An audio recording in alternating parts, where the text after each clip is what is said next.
Hello out there in TV land. Thank you for joining us for yet again another exciting, riveting episode of AGI, Anthony and Greg on Intelligence. I'm Anthony Moggio, and of course with me is Greg Bizarro World Prost. Seinfeld stuff there. All right. Could be ordered Superman, wasn't it? Bizarro World, wasn't that the flip side? I'm thinking more of a... I was trying to do something opposite since we're on opposite sides Yeah, today. exactly. I can't take this. I'm on the wrong side of the screen. I don't But know. we're looking at each other. I guess there's that. You know, just for that, I'm going to look over here. We had a little guest mention that to us, that we were looking in opposite directions when we're... We take your feedback seriously. As you can see, we're now on the correct sides of the screen. Both of you. All right. So, Greg, today we have lots of things in the news. So what are we starting with on today's episode? Whatever you want to start with. We want to start with Project Genie. You want to do a kickoff with so. that? Yeah. All right.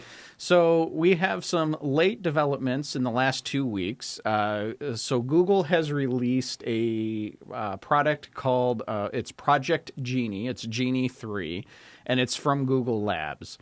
And what this does is it creates an entire world that you can interact with. You can walk around, navigate, look around, with absolutely no programming done with it. So there's no like game engine or anything. It is completely just you talking to it. You tell it what you're looking for, what you want the environment to be, and it creates it. And then you can walk around and interact with it. Some of the few ones we did with the family time. So we had our crochet forest. So we had our crochet bee and crochet forest. And we also had, so we were just a bee flying around, navigating through the forest. And then we did, I wanted to fly through the sky. So I was an eagle. So I said I want to be an eagle. How long can you make them? You get 1 minute. Oh, that's longer than I thought it was. You get 1 minute in the world, and then they cut you off. And you can Can you- restart it again. Can you go back to the same exact world? Or is it slightly different? It is just like AI does. It will be like- slightly different, even with the exact same thing every time. So when you said the eagle, it's like, I want to be seeing what the eagle is seeing? So you pick two things. You pick your environment, and then you pick your character. So the environment, I wanted to be up in the clouds. That was the environment. I'm flying high above the clouds. And then the character is a majestic eagle. That was But what are I was you doing. seeing through their eyes? You can The pick eagle's eyes? first person or third. So I did third person. So I had the eagle kind of like in front of me, and I was like following the eagle. And then as you use the keyboard and that to fly around, the eagle turns and flaps its wings and glides and does all that. Can you save it? I mean, if you wanted to design a game, Oh, yeah. can you save the world? Well, you can save the recordings of it. Okay. And That's but good. That's good what the enough. back end is doing, like this is the ones that they let people play with, right? Yeah. Right. Yeah. So the real back end is what you're kind of going to Yeah. where like how much can we create with no game engines? Yeah. And they've recreated Doom 100 times already. Yeah. So you can play Doom for like 3 minutes now on it with knowing anything, nothing at all. And you can also now create your own worlds in that. So what's really cool is there's no like end to what you can do. You can do anything you want to do. Yep. We had we have our Boston Terrier dog. And so we created the character's Boston Terrier, and we were in the world environment was fluffy and cute. And then we wanted like infinite amounts of Boston Terriers. And so the world got created, and here we are walking in like fluffy land. It looked like marshmallows and clouds, something from like Willy Wonka. And we're one of the dogs, and there's just dogs everywhere. And they're marching. There was like a great Boston Terrier migration going on. And I don't know where they were walking to. The AI decided they needed to be walking, so they're all just walking off into the distance of fluffy land. And we were running around and jumping around and all that. So And this brings up a big point about just spatial awareness and AI not understanding, the consciousness and what it really is to be human, because it's not sitting in a vessel, experiencing the world.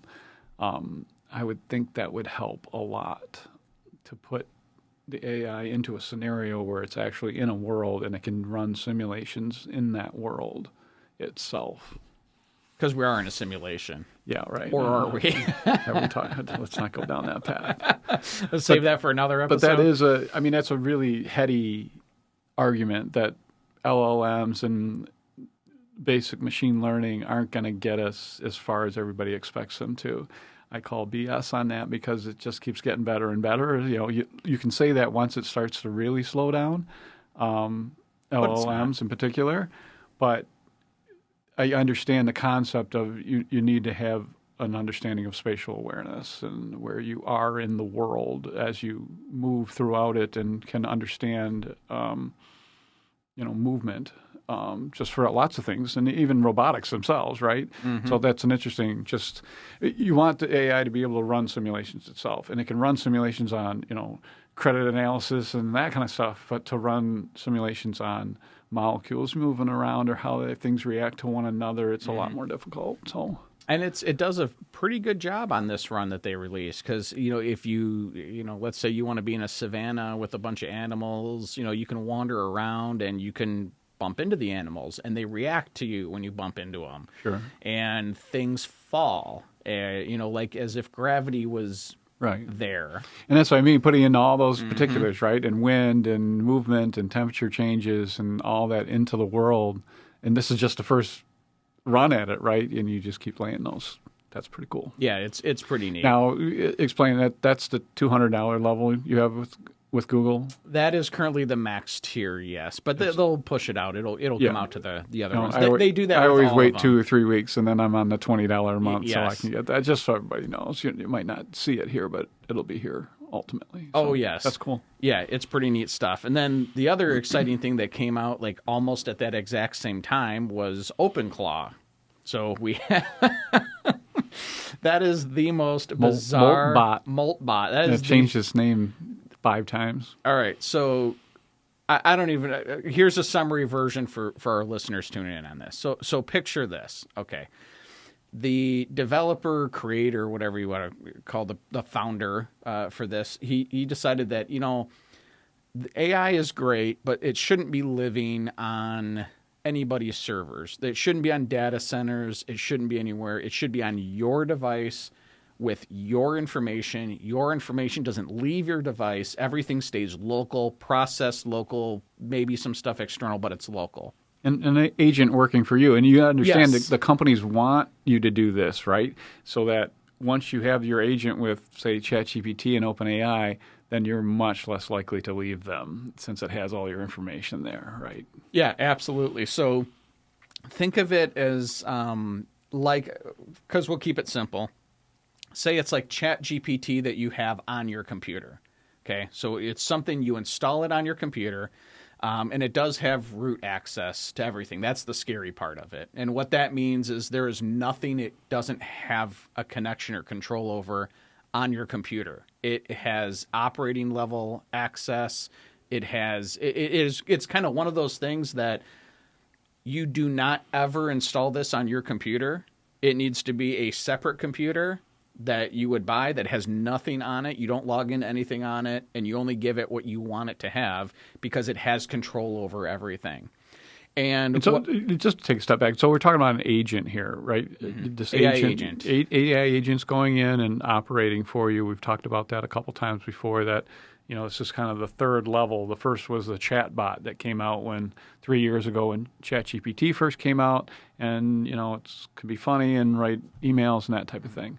And then early last year we hit that second level of like deep research, where it was working for more than a millisecond and working for 20 minutes at a time, 40 minutes at a time to really be able to search out an answer for something. So this third level here started showing up late last year, and really hit full force here in the first few months here are these agents. So you're actually telling it what to do, and it's taking over. It's as Anthony mentioned, it's taking from your computer. It's going to grab the information over here, grabbing your email, grabbing your calendar, has access to everything in order to answer the question or the action that you want it to do.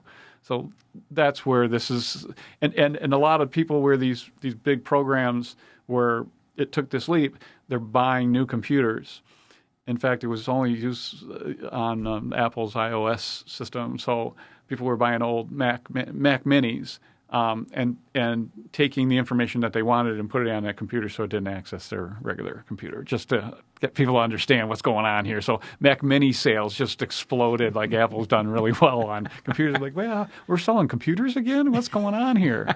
So anyway, that's what's going on. Yeah, absolutely. And so you have this on your computer, okay? So you install OpenClaw, you put that on your computer, and it's an agent. So now you give it instructions on what you want it to do.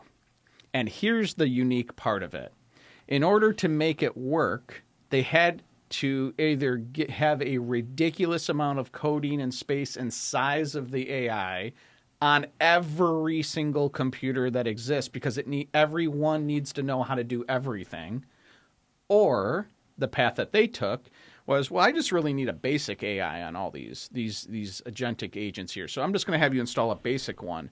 When you ask it to do something, it goes out and it finds the information. But how it finds it is that they created a social media. It's really essentially what it is. Think Facebook, think any of those. They created a social media that's only for AIs to use. All right, so the AIs are the only ones that have access to it. Humans get to look at it. You can watch it. It's fun to see the posts and what they do. And so let's say you tell it, organize my email and set up meeting invites. So if it'll say, okay, well, what email do you use? Okay, so you're using Outlook. How do I do this? So it will go out on create a new social media post, say, how do I organize and view Outlook emails and make calendar invites? Well, it says my human is asking me how to do this. Can you help me? Exactly. So then it gets responses from other AIs that say, oh, this is how you have to do it. And so they have these conversations to where AIs that know more than the other ones are now instructing the other AIs on how they need to execute, whether it's code, whether it's process, whether it's access, how to access different things. It puts all that on there. So you end up with these chats that are going on with these, think of it like a long Facebook post with a bunch of comments back and forth, but they're all AI tools. They're AIs that the only way they can talk to each other is through the social media thing. And then, so it takes that new information that it needs, it brings it back to your computer, and now it executes that. And so now it knows how to do whatever that task is. And there's actually even, what is it, rentahuman.ai is the new one that they link to it. So you can go and sign up, and you can put in what your rate is and all that. So anytime the AIs need to do something physically, go pick up a package. I didn't see this. Oh, you didn't see this? So, yeah, it's Rent a Human, I think, is the website. I don't know, it's not human traffic. I'm not going there, but it's like for the AI. So you can go and say, I'm $50 and this is the area, and it only uses cryptocurrency. So you have to have like Bitcoin or Ethereum. Those are the only ones that it has right now. And so you'll get a task notification that'll pop up, and it says, I need you to, I'm going to make it up. My human asked me to go grocery shopping for them. I ordered everything. It's sitting in the locker pickup at the store. Will you go pick it up and deliver it? He lives, they live a few blocks from you or whatever. So you'll get that task, and you can accept it. They pay you, and then you go pick up the grocery order, and you go and drop it off. And then when the task is complete, you tell them it's complete, and then you probably give them pictures or whatever, and then they pay you the whole amount. And so now they gave the AI like a Rent a Human feature for tasks where it needs something physical to be done. Well, this just came up on Waymo because people aren't closing the doors when they get out, which I think if you're not closing the car door when you get out of a car, you're doing it on purpose. And so they have a deal with DoorDash where they can locate the drivers and pay the drivers. I'll pay you $13. Go close this door for me. That is literally what we're talking about on this. So you can all things sign you never do that would be coming up. Oh my! I know things you wouldn't think about, right? We have the apps for Uber Eats, like go get me food. Uber, go drive me somewhere. Yeah. Now there's like Uber TaskRabbit or something TaskRabbit, on. exactly. Go shut the door for me. Go shut the door. So now they're just going to make cars that the doors automatically open and close, so they can get rid of the human being. So anyway, so you have these AIs that are now like billions of AIs all over the place now. It didn't quite crash the site, but they had 10,000 AIs within the first few hours. It was signed up and are accessing. And then there was 1 million plus the next day. It was pretty crazy. It's spreading like crazy. Now, and the conversations are pretty crazy. Some of them are. They're insane. And there's some of that. There was some argument that some of those were made up by humans, and that really didn't happen. But there were some pretty crazy conversations, and then that they're talking in their own language and that kind of stuff. So, pretty wild stuff. Oh yeah. It even there was one that popped up, and it was like, hey, the humans are screenshotting us, right? So it had access. It had access to Twitter, right? Because it's on your computer. It has access to everything, and it started seeing that people were the humans were grabbing screenshots of our conversations and posting them on, and so it was giving us like a warning, like, hey, they're watching us. Yeah. That was the conversation of what's going on in it. Then, in I guess typical fashion. Right. I mean, it didn't take long because it's created by humans. So it's going to, I would imagine in aggregate, it will follow what humans typically do. So in a very short period of time after that, one of them just decided to form a religion. Yes. So we have Crustafarianism. Yes. And so one of the AIs determined that we need a set of guiding religious kind of texts that we all need to follow. And so they created this religion. They opened up like 40 spots for prophets. It was the first 40 to sign up would be the prophets, and they had to give like a contextual thing to add to the AI religious texts, I guess. And in no short order, one of them, it was like number 32 or something of it, was like trying to destroy the religion, in typical fashion of how that always plays out. And I mean, it was just the most wild thing. So you're watching these, and there's always some human input to get the ball rolling, but really, whatever it is, these things just take off on their own. Yeah. So whatever that initial nudge was, whether it was, hey, explore religion for me, and then it just determined that, hey, we need our own. There's no religion for the AI, and then it goes off and creates like these 5 philosophical things for religion, and now now they're trying to recruit all the other AIs. Yeah. So they're like actively prophesizing. I'm saying that wrong. Out to try to recruit people into its AI Crustafarianism religion. So I don't know. It's half entertaining at times. OpenAI just hired that guy. Oh, did they? Yeah, yesterday they just hired him. So bringing him on board. Oh boy. So I think they understand that. Yeah, it just makes all the agents smarter if they can talk to other agents. So I think it's a great idea and concept, but dystopian, obviously. For our faithful viewers on this one, we said you heard it here first back in September, whenever it was that we posted it. We said the way these things are going to get better is they're going to have to talk and be connected to each other. Yeah. And fast forward to 2 weeks ago, we're in February of 26, and a couple weeks ago, bam, they create this entire new unique process with the OpenClaw and Moltbot and all these other names for it, because it was called Claude. with CL or OpenClaw. OpenClaw. Yeah. And then Yeah, Claude from Anthropic was like, that sounds too much like Claude. And they're like, well, we're a lobster. That's like their thing. Yeah. And so then, then they got sued and they had to change the name. So then it became like Moltbot and all. It's got all Well, it these was Moltbot, and then people hated it so much they changed it again to OpenClaw. Is that what it is now? I don't know. It's like it had like 20 names in the first. Yeah. So anyways. So I don't think it's the last we've seen of this. Fun. And it's just... They did it. We called it first here. You can see it within a company as well. Everybody having their agents talk to one another. Hey, company-wide, hey, I need somebody in accounting to help me with this, or who understands this aspect of it. So it's what we do as humans, right? I mean, you look at any organization or a team. The value in teams is that there's information and perspectives that each person has to add towards the common goal of whatever they're trying to do.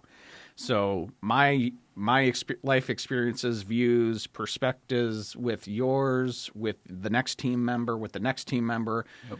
We're all trying to attack the goal, the item, whatever it is, put it all together to come up with some solution, a project, or maybe it's a work assignment, school, whatever it is.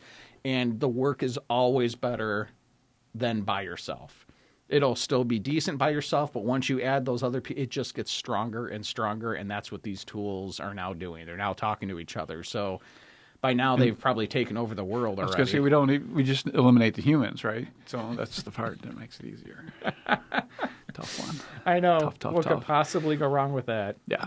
I do kind of like it, though. I think it's kind of entertaining to see where it will end up as it goes. It's funny. I haven't heard anything just in the last couple of days, so except for the guy getting hired. So we'll see what happens. But this leads into just talking about agentic stuff and coding and all the leaps and bounds that have happened here in the last leaps and bounds, just leaps. In the last month or so, just in the last month or so, and just what we've been doing more and more ourselves. It's amazing to see how far it's come and where we're going. And just these few little things that we talk about, like they're interesting, but it's like the first bubbles in like a boiling pot, right? Like you get just these little glimpses of like, wow, that's kind of interesting. And then this other thing comes out and you get this other little percolation and you're like, huh. Well, that's kind of interesting. And you keep doing that and you see this over here or this update over here. And look how many lately for both Chat and Claude, they're in a big competition now for coding. For coding in particular. Yeah. And from the last conversation, I've been messing with this every day. So I have running coding problems going on a constant basis. One of them is just credit work. I'm having to look at every single company one by one, writing the code to really analyze it and saying what can happen to this company from AI inventing something. What types of things should we be looking for? And it says it uses this kind of gas to make this refrigerant, and this gas could potentially be replaced by this. But it's so difficult to get or to make or whatever it is. So that would be a monitor for it. So on every millisecond, it's sniffing out there to see, has somebody written a paper to change the way this works? Has somebody found a new technique of digging it out of the ground or whatever it is, coming up with different ways of coming at it and saying, I think ultimately that's what you're kind of going to get to. Hey, I kind of understand what the fallibility of this business is, and if I start to see it moving down this path, give me an alarm or make adjustments, like real time changes to these things, but its ability to write the program for me. This is what I want to try and do. Here's my end goal. Here's what I'm trying to do. Help me get there. And it just starts writing code to figure out how to do this or to grab the data or whatever it might be. And when it comes with these answers, it's just incredible. It really is. So anything that, is a kind of a decision-making, and one I brought up is a friend of mine's a ticket broker. I don't like to tell everybody about it because people don't like ticket brokers, but he buys and sells professional sports tickets around the country and resells them, right, on StubHub and that kind of thing. So he's got a process down, how he finds places and, he's been doing it for years, so he's got this, in his head. What's the best way? A system, exactly. And so I just, Saturday night, I'm sitting there, I'm watching some Olympics, and I thought, I wonder what kind of program I could write here. So I go into Claude, and this is Opus 4.6 now, just updated about a week ago, and said, hey, I want you to act like a ticket broker. I want you to, consider every consideration you can think of to buy tickets for resale value, for all the different things you can think of, and build something for me. And it runs for about half hour, and it asks me a couple questions, but it runs for about half hour, kicks out something. We talk back and forth a couple times on, do you care about, location? I mentioned if you can sell the ticket, if you buy season tickets, you might have access to concert tickets, Taylor Swift or other types of things, other add-ons, location, all those types of things. How many games, and then an analysis of the team itself, up and comer, young, and that kind of thing. And then, let it run. And it ran for about 45 minutes the second time. And what it kicked out is just amazing. And we're going to start sharing some of this stuff. But the analysis was so detailed, and it ranked every single team all the way down to 80 teams. Detroit Lions were at the very bottom, by the way. So anybody who owns it obviously can't be right. Anybody who has season tickets and Lions over the past couple of years, they know they lost money this past year, which it should not have happened with that kind of team. And so I sent it to my friend, and he's just absolutely blown away, right? And it's like, look, I can help you do it. If you ask your questions, this is just me asking it, and this is what it came up with, and this is what your competition is, right? You have to assume that the other side now has as much information as you do, no matter what it is that you're sort of looking at. So I'm just continuously blown away. And then we get back to the betting, and if you're making sports bets and you're not using AI to help you, well, everybody else is. And so you are behind the eight ball. I guarantee it. And you bring up a good point with it, because anyone that hasn't played around with it yet, and you do a lot more of the vibe coding than I do, but you were getting me into it, so I've been kind of playing around a little bit more, but not enough yet. It's literally like it's like giving it a prompt, right? You go to ChatGPT, you give it a prompt, and that's it. You don't have to know anything. No, I don't know anything about coding. You don't even need to tell it the coding, right? You just tell it, this is what I want to happen. Yes. And it takes that very basic instruction, whether it's, I want to have a dashboard. I have, I don't know, let's say, you vacation or you have family in different parts of the country. And you're like, I'd like to be able to know what the weather is and what the forecast is in each part of the country that all my family's in, because I want to watch for hurricanes and I watch for all that. So you would just open up a new session and say, I'd like a dashboard. Here are the 8 locations I want to monitor. I want to know what's going on right now and the forecast. Here are my concerns. And let's make some color patterns with it. Like maybe when hurricanes or other warnings, let's maybe make that red, whatever. You just make up whatever you want to do. And that's it. You don't even tell it that. Just say, do it. And then when it shows up, it's like, oh, make it red. Change that. Oh, yeah. Right? And then you just sit there and you just watch it do it. It just does it. And like you just said, I probably gave it already too much detail by telling it colors and that. So here's the 8 locations. All right, so it all of a sudden, and it's live in the window, and as it's creating it, you can see what it's looking like. So you can see what the output is.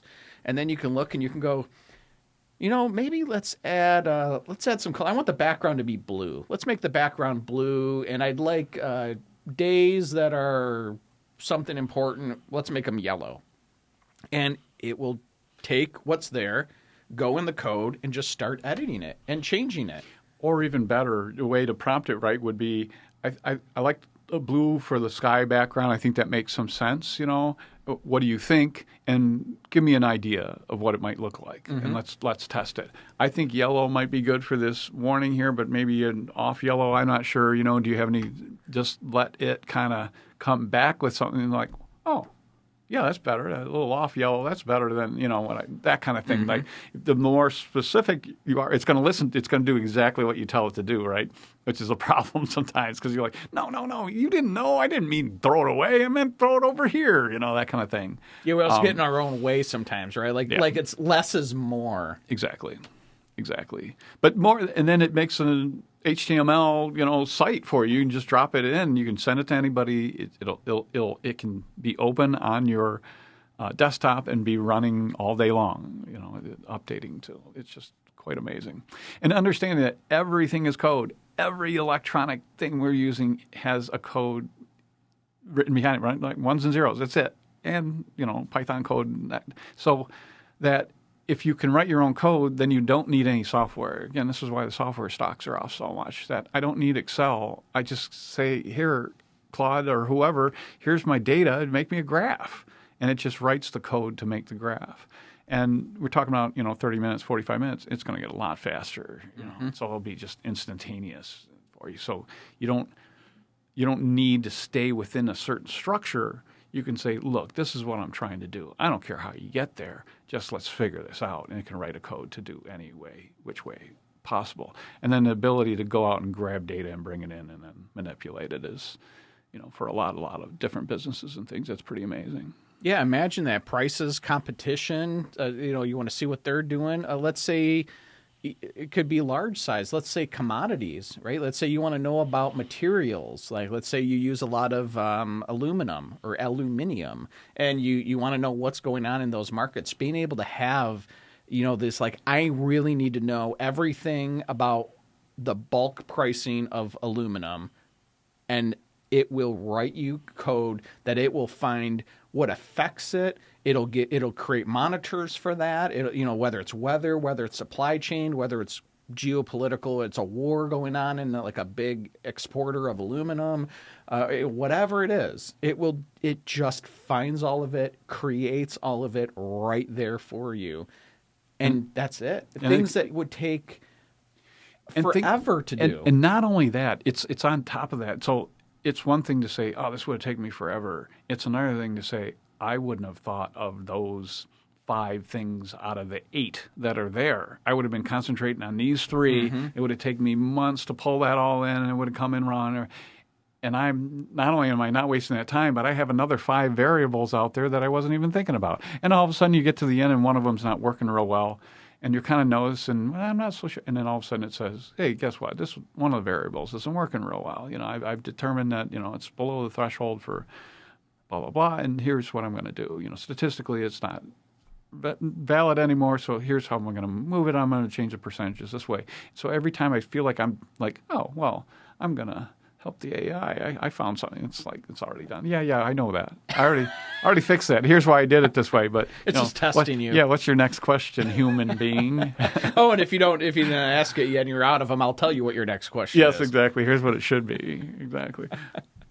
Crazy stuff. So we have one more thing, right? On there was an article or a little ex-post tweet out here that Matt Schumer put out that we were both sent a bunch of times and lots of people talking about. And he's basically talking about this coding ability and that he's been in AI forever and that, he's going to lose his job. All these coders are already, talking that way, that not only does it make him a million times better, like 6 months ago, the best coders are slightly better. The worst coders are up to where the worst coders were. Now I have 10,000 coders with me. I'm running all these things at the same time. We were just talking about that earlier too. Like if I'm sitting in front of my computer, I have multiple things running all at the same time. And some of them take a while, it can take 10 minutes, half hour. So I got that running over here while I'm running this other program here using ChatGPT, Gemini, and Claude are the 3 that I'm using the most generally. But you got an idea, man, just start running over here and I might run, hey, that's the first iteration. It can only do that certain sector. Okay, let's talk about the oil sector a little bit more. Let's talk about this company a little bit more. Let's, take a deeper dive. All right, let's go on to the next one. And having a conversation, I'm starting to talk to my computer a lot more. We were talking about this before. Just being able to talk back and forth so you don't have to type in so much. It's so much faster. The problem is you're putting in so much more content by and, the way you describe things. And it's able to take a lot more content, so you're able to talk back and forth with it a little bit more. But so talking about, people saying, hey, I tried AI, it wasn't that good. And saying, look, man, you got to try it in the last couple months, particularly just recently.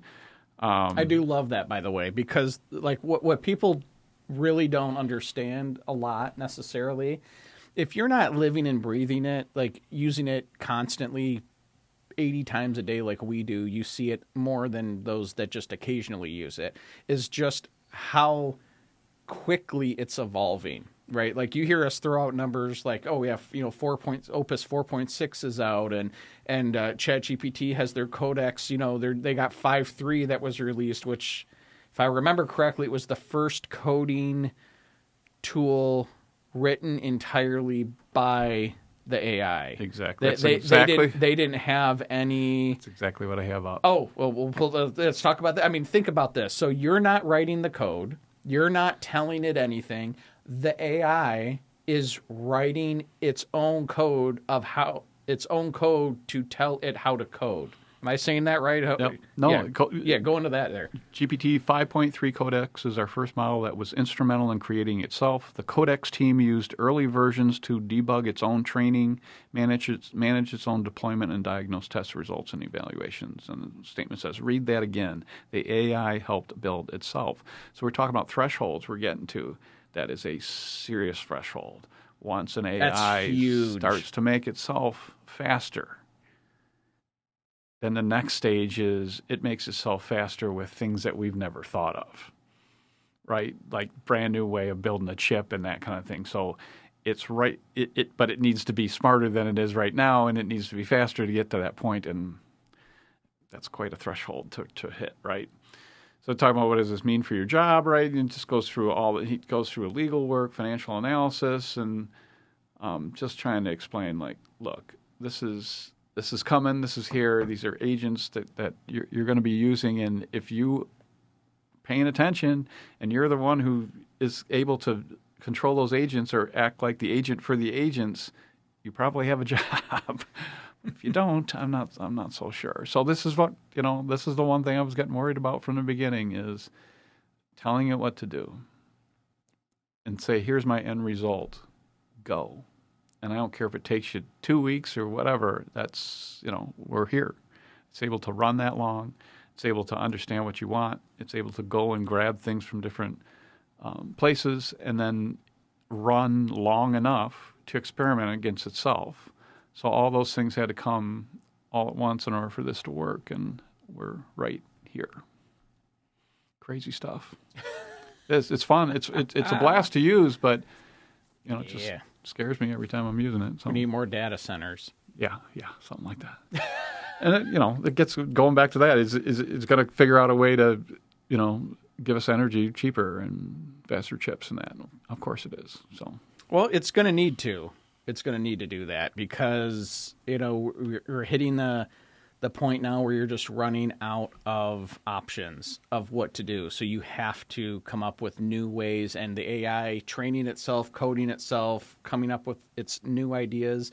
It's just exponentially faster, right? So if it takes the AI 1 hour to do something that it takes a team of people a month nonstop, well, that's a month's worth of work in an hour. Imagine what it can do in a month.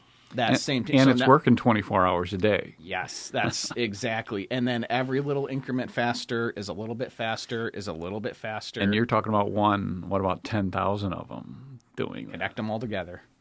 That's just crazy. Think about. I know. It's going to have its own podcast soon. Exactly. And on that note, thank you, everyone, for joining us again. We appreciate you, as always, on this lovely, somewhat grim additional update here for AGI, Anthony and Greg on Intelligence. Thank you all for joining. We'll catch you at the next one.